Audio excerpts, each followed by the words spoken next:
Clip number 675۔ اس clip میں آپ قرآن پاک کی سورہ نحل کی آیت نمبر 60 سے 62 تک کی تلاوت، ترجمہ اور تفسیر قرآن صراط الجنان سماعت فرمائیں گے۔ بسم اللہ الرحمن الرحیم۔ ترجمہ، اللہ کے نام سے شروع جو نہایت مہربان رحمت والا ہے۔ للذین لا یؤمنون بالآخرة مثل السوء وللہ المثل الأعلی وهو العزیز الحکیم۔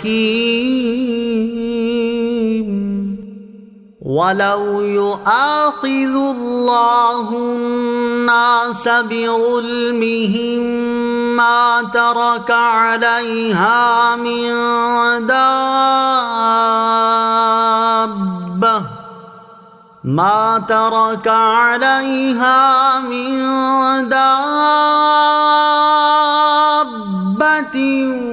وَلَكِن يُؤَخِّرُهُمْ إِلَىٰ أَجَلٍ مُّسَمًّى فَإِذَا جَاءَ أَجَلُهُمْ لَا يَسْتَأْخِرُونَ سَاعَةً وَلَا يَسْتَقْدِمُونَ۔ ترجمہ، جو آخرت پر ایمان نہیں لاتے ان کے لیے بری حالت ہے، اور اللہ کی سب سے بلند شان ہے اور وہی عزت والا حکمت والا ہے۔ اور اگر اللہ لوگوں کو ان کے ظلم کی بنا پر پکڑ لیتا تو زمین پر کوئی چلنے والا نہ چھوڑتا، لیکن وہ انہیں ایک مقررہ مدت تک مہلت دیتا ہے۔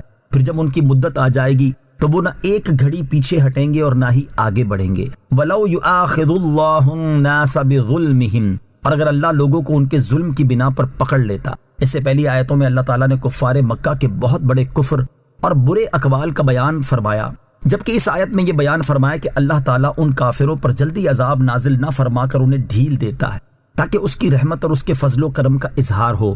چنانچہ فرمایا گیا کہ اگر اللہ تعالیٰ لوگوں کو ان کے گناہوں پر پکڑ لیتا اور عذاب میں جلدی فرماتا تو زمین پر کوئی چلنے والا نہ چھوڑتا بلکہ سب کو ہلاک کر دیتا۔ ایک قول یہ ہے کہ زمین پر چلنے والے سے کافر مراد ہیں، جیسا کہ دوسری آیت میں ہے ان شر الدواب عند اللہ الذین کفروا۔ ترجمہ، بے شک جانوروں میں سب سے بدتر اللہ کے نزدیک وہ ہیں جنہوں نے کفر کیا۔ بعض مفسرین نے فرمایا آیت کے معنی یہ ہے کہ روئے زمین پر کسی چلنے والے کو باقی نہیں چھوڑتا، جیسا کہ حضرت نوح علیہ السلام کے زمانے میں جو کوئی زمین پر تھا ان سب کو ہلاک کر دیا، صرف وہی باقی رہے جو زمین پر نہ تھے بلکہ حضرت نوح علیہ السلام کے ساتھ کشتی میں تھے۔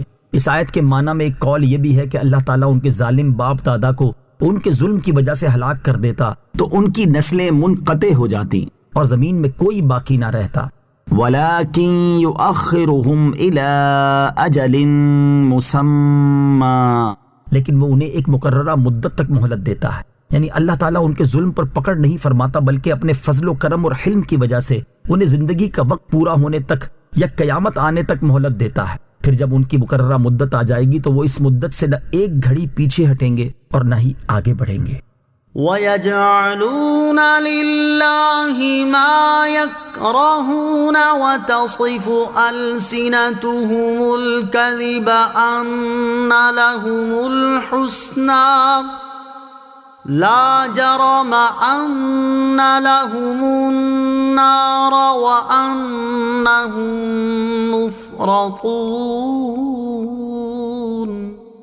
ترجمہ، اور اللہ کے لیے وہ ٹھہراتے ہیں جو خود ناپسند کرتے ہیں، اور ان کی زبانیں جھوٹ بولتی ہیں کہ ان کے لیے بھلائی ہے، حقیقت میں ان کے لیے آگ ہے، اور یہ کہ وہ جہنمیوں کے آگے آگے جانے والے ہوں گے۔ وَيَجْعَلُونَ لِلَّهِ، اور اللہ کے لیے وہ قرار دیتے ہیں۔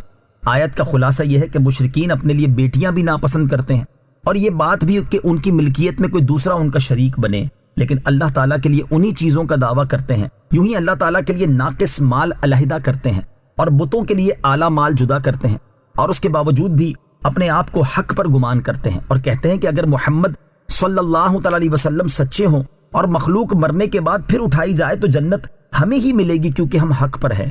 ان کے بارے میں اللہ تعالیٰ فرماتا ہے کہ ان کی جھوٹی بات کا کوئی اعتبار نہیں بلکہ حقیقت میں ان کے لیے آگ ہے، اور یہ کہ وہ جہنمیوں کے آگے آگے جانے والے ہوں گے اور جہنم ہی میں چھوڑ دیے جائیں گے۔